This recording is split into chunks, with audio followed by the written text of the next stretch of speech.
टेकटार बाजार में एक ही रात में 3 दुकानों में चोरी। कमतौल थाना क्षेत्र के टेकटार बाजार में बीते शुक्रवार की रात 3 दुकानों में भीषण चोरी की घटना सामने आई है। प्राप्त जानकारी के अनुसार अलग अलग 3 दुकानों में एक ही रात दुकान का शटर तोड़कर चोरों ने घटना को अंजाम दिया है। विशाल गारमेंट, देवराज ज्वेलर्स एवं एक किराने की दुकान में शटर तोड़कर घटना को अंजाम दिया गया है। चोरी होने के कारण क्षेत्र में भय का माहौल बना हुआ है।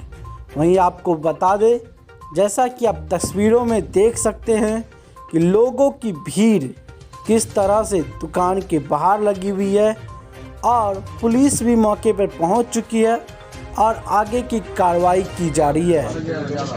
न्यूज़ में दीजिए, न्यूज़ में डालिए इसको। दोनों रिपोर्टर आए हुए हैं, रुकरान जी और